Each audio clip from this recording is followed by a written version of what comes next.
Home again. For the days that followed Lord Detheda's arrival in Mount Anga, life went by normally as it could be. The students had lessons, the population cared for the farms and other chores, merchants would come and go on the river. Eragon would tend to his duties as they were his religion, with sacred regularity, especially when he had taken Hope's education as his responsibility. Besides that, Uzek, the youngest student rider in Anga, was giving Eragon a bit of a headache. Nothing that he had not faced before, but still, it was the worst time to worry about indiscipline. He was still to think of how to solve that. Winter approached, but the first snow had yet to fall.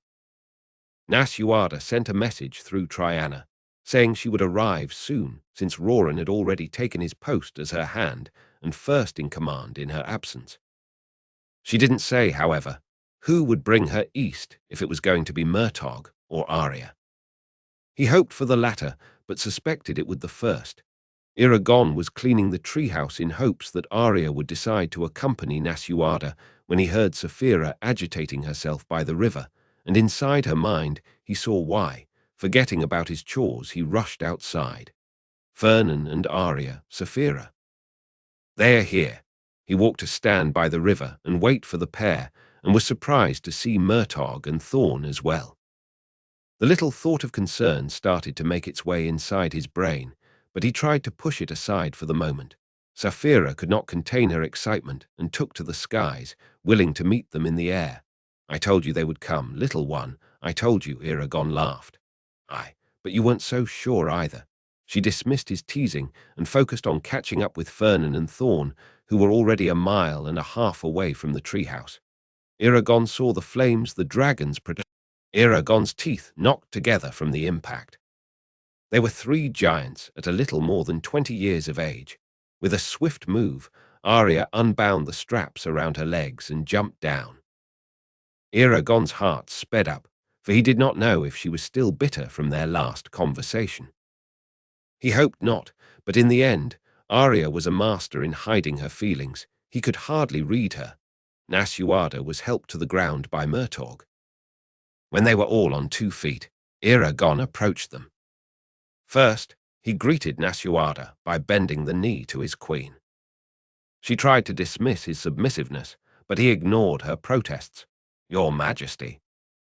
I'm glad to see you well, and I am glad to see you, Eragon.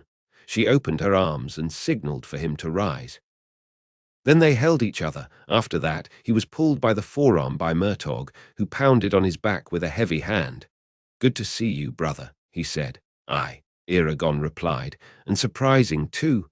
Murtog's smile grew dim as he spoke in a low voice. That's a conversation for when we are around a table with a hot beverage in hands. Of course. I won't keep you here for any longer. Go inside, get warm. Murtog grabbed their bags after unsaddling Thorn and moved inside with Nasuada. Elva followed them and only stopped to nod at Eragon's direction. Then they all disappeared inside the treehouse. I don't know if Elva annoys me or amuses me the most, he said as he turned to face Arya. She had just removed Fernan's saddle as the 3 dragons had their private conversation. Why not in the same measure? Her voice was soft and inviting, humorous even. It was enough for him to release the tension in his muscles and smile.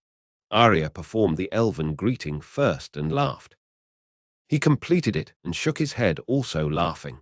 Can you not wait? You should not let a queen wait, rider. Arya faked a serious tone for the sake of their little game of who says it first, because before he could realize she strode toward Eragon and held him tightly in a hug.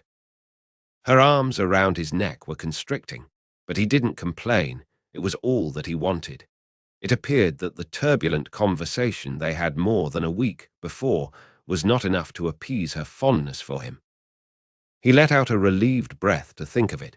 She whispered in his ear how much she had missed him in those past months, and how afraid she was that they would drift apart if she had not decided to come to him. He told her practically the same thing, and that was how they stayed until the urge of seeing her face was too aching in him. He moved back, still holding her waist. Beautiful as ever, for as lacking as that word was. Perfect, he would say. although he knew it wasn't true. Divine. Yes, she was divine, as he knew for so long. Eragon brought his lips to touch hers very delicately, very him. And very like herself, Arya gripped his hair in a fiery want. He laughed in her mouth. What? She asked, demonstrating a little annoyance, which made him even more amused. I just missed this. Your way. You. With that, she relented and kissed him again, more softly this time. Afraid of being seen, they parted, and he told her to go inside and take a seat by the fire to escape the punishing cold. I'll take your belongings inside. As she moved to the house, Eragon went to meet the newcomers. He greeted Fernan with excitement, returned in kind by the other. He held the dragon's enormous neck in a hug and traded a few amicable words. Then he touched Thorn's nose to greet him as well. Then the three dragons took flight again, intertwining their colors to liven up the grey skies with their playful maneuvers. You orchestrated a plan so everyone thinks you're still in Ilaera, Eragon asked. Nasuada went to sit on the couch, where she put her feet on the center table, massaging a painful spot on her belly where the child had kicked hard.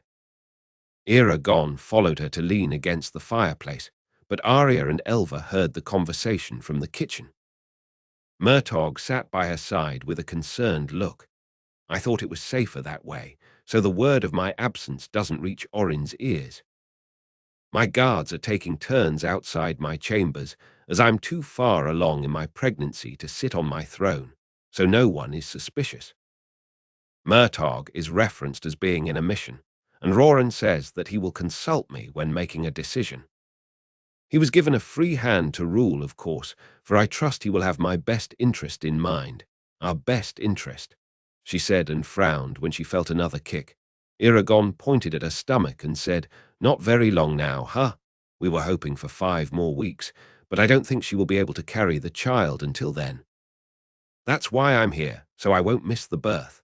Murtogh's voice was serious and worried.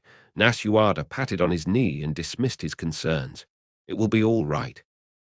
5 weeks sooner or later, I know I'm in good hands here. Eragon thought about that the entire time it took for them to get to Mount Arnger. There was not a better place in the world for someone to need healers than in there, the home of dragons and riders, where all races were welcome, and their culture as well. He glanced over to Arya and saw an expression that contradicted this idea. She seemed to mourn. He wondered why. Fearing the timing was not the right one to start a conversation about politics, Eragon decided to let them know about the arrangements he had made to accommodate them all. Nasuada and Murtogh would stay in the Eyrie, when Nasuada would be cared for by the elves. Elva would take the same quarters as the last time she had come east, and Arya would have her treehouse for as long as she wished to stay, and the dragons can stay wherever they like. I only suggest that Thorn avoids to be seen, or the word of your arrival may spread. I'm thinking you wish to remain hidden for now, right? Murtogh nodded. How about you? Elva asked from the kitchen, and Eragon saw a hint of mockery in the corners of her lips. He sighed, trying not to fall into her teasing. Do not worry about me. I can see myself a good place to sleep. His breathing was still accelerated, and his limbs were tingling from the pleasure he had just felt. With his eyes closed, he felt Arya adjusting herself to lie on his chest, her hands running through his body. His emotions and physical reactions started to fade as a calming fogginess took his mind. Arya's voice, for as low as it was, startled him. I want to hear your thoughts about it all. He struggled to open his eyes, as they were made of cement. She placed her chin on her arms that were crossed on his chest and looked at him as she was trying to see through his eyes. My actual thoughts or words, he joked, but she remained serious. She was serious, so he opened his mind and invited her in. Eragon had a general feeling of guilt. From the moment he left Alagasia, he felt guilty. For leaving everyone behind, for not returning when things got complicated, for sparing his homeland from the magic that was a life spent so close to the dragons. In the last months or even years, the guilt that felt like a quiet and constant companion started to grow, and sometimes it threatened to paralyze him. Since he could not act where he wished to act, he would often find himself stuck in his day-to-day life. Things that would make him excited and eager to do, such as training the riders in combat, scouting missions, or harvesting his crops, were little by little losing appeal. Understanding that made Arya furrow her brows and close her impressions to him. Eragon felt even guiltier, but continued to express what she asked. He worried about the hole in the rider's education that was the wordless magic. They should be learning how to do it from him, or even Arya, not practicing by themselves whenever they had a break from scouting the north.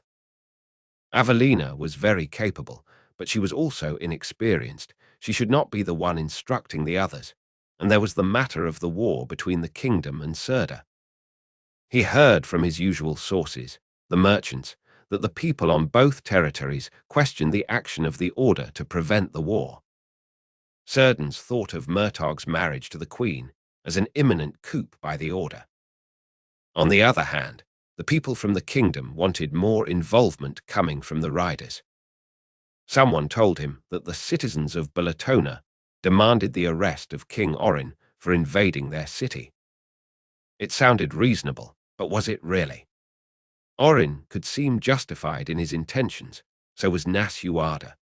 Eragon would constantly question the Eldenari about the kind of work the riders should be doing in the middle of a war, and the response was always the same. This is a new order, with new foundations. The old one was a failed institution, with too much power and too much meddling. The new riders must care, teach, heal, and bring justice to all in the same measure, but war had founded the civilizations. It would be impossible to end such violent culture. Aid, Eragon. Offer aid, that's all. He heard on several occasions, and there was also the matter of Arya's ruling. She always seemed to have it all under control. He wondered when it all went wrong. What could have made her subjects turn against her? How about the Eldenari that were under her care? What if they fell into the wrong hands? What could he do to help her? She nodded, and turned to lie her head on his chest. Satisfied with all his impressions, she removed herself from his mind. Eragon took his hand from under his head and placed it on her back, wondering what she had thought about it all. Did she agree with him? Was there more she would like to add? He did not ask, though. Instead, he closed his eyes to rest and expected her to do the same. He was almost dipping into his sleepy haziness when he felt a wet patch forming on his chest, and he realized she was crying. Arya. What's wrong? She didn't say anything. She just turned away from him and lay on her side with her back to him. He was appalled. Please, Arya, talk to me. Did I offend you in any way? Still no answer. She wasn't sobbing, but there was some sniffing and a quiet whimper. Arya, please, tell me what is wrong, he pleaded, and again there was no answer. He tried to touch her shoulder, and for his relief she allowed it. So, he tested to see if she would let him hold her. Again, she allowed it. Well, if she was not talking, at least she was letting herself be consoled. They remained embraced in bed until it was the middle of the night. Arya, as Eragon realized many hours before, had fallen into a deep rest. But he was awake the entire time, vigilant of her rest, feeling the angst of possibly hurting her. What he had done to her, he wouldn't know. From time to time, he would lay soft kisses on her back and shoulder, or tell very quietly in her ear that he was there for her. He only let go of her when Saphira and Fernan returned to rest in their shelter. He walked to the balcony, despite the cold, and sat on the ledge. When he linked their minds together, he felt Fernan's tranquility easing his heartache. Fernan. Do you know why she was feeling that way? I do. But it's not up to me to tell you. Just know that you don't have to worry, you are not to blame. He was grateful for his soothing words, but was still worried. They were on the level of his eyes and stared at him with a thoughtful expression. Saphira nudged his shoulder and said, You still have much to learn about your mate, Eragon. She will show many reactions that are new to you, and vice versa. If you must worry about every single one of them, I fear your life together will be unbearable. I know that, Saphira, but I cannot help it. Eragon, Arya's call made him turn his head. She was leaning on her elbows, the sheets hanging from her breasts. Go now, little one. And remember to breathe. Involuntarily, he took a deep breath and got up to go to Arya as their dragons went to the shelter. Is everything all right? Arya asked with a heavy tone. He sat on the bed next to her. I'm the one who should be asking that. You left me truly worried, Arya. What happened? Suddenly, her expression turned to an apologetic one. Oh, Eragon. I'm sorry. I shouldn't have concerned you that way. It was a thought that crossed my mind, and I think it unbalanced me more than expected. He got closer and pulled her to his lap, enlacing her waist. What thought? Tell me what saddens you. His voice was gentle. Her eyes were out of focus as she diverted her gaze. I thought about how much I hurt you. That you should be with someone else, someone who does not worry you so much. Memories of Murtagh and Nasuada's wedding came to him as it had become a habit. He remembered his own words about how love is to avoid concerning the loved ones. Despite that, she was the one for him, he was certain. Even if he found someone that would bring peace to his mind, his heart would be troubled without remedy. She was the one for him, there was no doubt. I would never, he struggled with the words. Arya, I would never leave you for another. She smiled faintly and nodded, nestling up inside his arms. Somehow, he felt she was not telling him everything. He felt she was hiding something, and unable to lie, she chose to tell half-truths.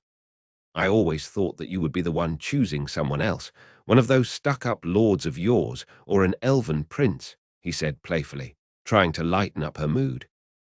So, you can imagine how lucky I feel that you are here with this commoner, inside the simple house he made for you that in nothing compares to the palace to which you are used.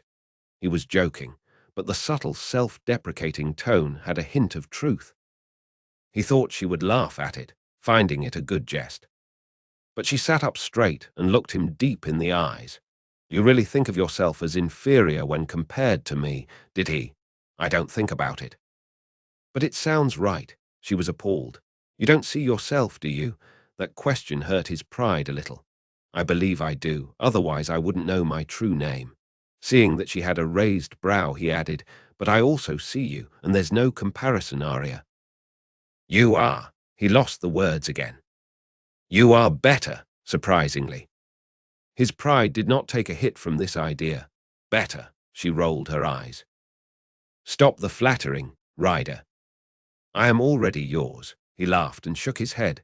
I am being honest. You are better at almost everything. Your beauty, your wisdom, your strength, your influence. You're too much for me. And for anybody, he wanted to add, even the elven lords he mentioned. I am a lucky man for having you. You shouldn't idealize me so much. You remember how that strained our friendship in the past. He felt himself cringe at the memory of his young version pining over her without the slightest idea of who she really was. It took him a gory war and many adversities to make him see her as a real person, with real needs and demands. And he didn't fit any of them at the time. Now, however, he felt like he was up to the task, even considering her superiority. It's different now. I don't idealize you. I see you the way you are, your qualities and your flaws. I just believe that I am still behind, that my flaws surpass my qualities by far, unlike you. But I hope to get there someday. To be worthy of you. I told you I would change day after day, and that's how I feel. Arya had an impressed look on her face, as she could not believe the words coming out of his mouth. Poor thing. You are completely blind when it comes to the way you are seen by others. The way I see you. And how is that? She got closer and straddled him, the sheets falling on the bed, exposing her naked form completely. That move made his heart race. I see you the way a man lost in the desert sees an oasis. It is beautiful, alive, powerful. With the exception that when I come close to you, instead of being just a mirage, you're the most real thing I have ever had in my life." She said that with her lips touching his ear.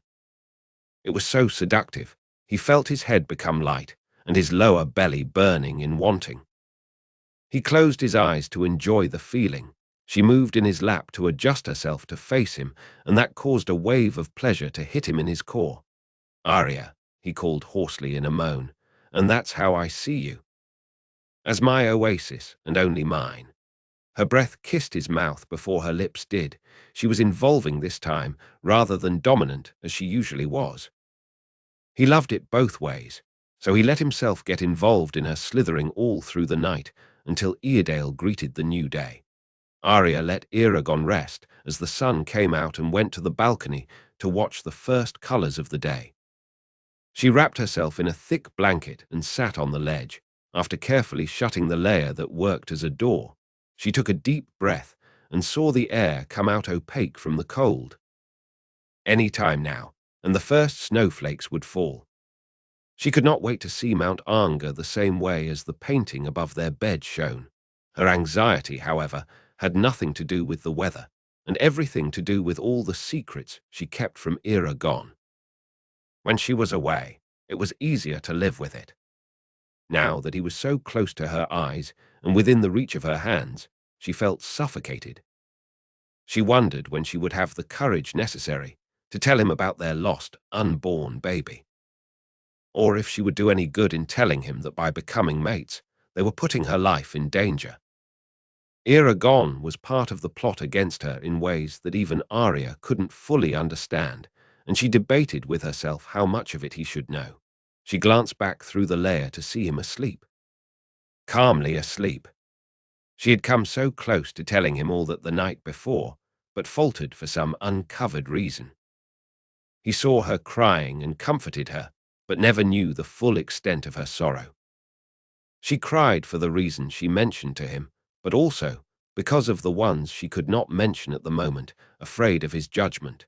Breathing deeply again, Arya looked up and tried to console herself, thinking of his understanding nature. He would hear her carefully, understand her motives, then he would forgive her for any heartache caused by her. And they would move on to living their very long lives together. Or as together as they could. It was a good plan. It would work. It had to work. She startled when she heard the layer being pulled open. Eragon's laugh told her to wipe the conflicting thoughts from her head and prepare to show him an inviting expression. "You must be far away to jump like that." A quiet laugh and a slight nod were all she could do to respond. Arya rested her head on his shoulder as he sat down by her side, involving her in another blanket he brought with him. She felt his fingers travel up and down very slowly on her back. "You think it's too selfish of me to be happy right now?" he asked. She understood his question perfectly. He felt happy, even though Nasuada carried her child, not knowing if things would be all right. Or that the world seemed upside down, with death and fear all around. Even with all that, he was happy that Arya was there with him, not too selfish. "Only regularly selfish," she answered, and his body shook with laughter. "Well, if it's regular, it's not a problem, right?" Arya raised her chin to look into his eyes that even in that dark morning of winter shined like a precious gem. His joy nurtured her contentment, and suddenly they were both two selfish lovers in hell. Taking another deep breath and feeling her lungs being filled with cold air, she reunited the courage to say, "Not a problem at all, my love," she whispered and touched his cheek with her soft lips. "No problem at all."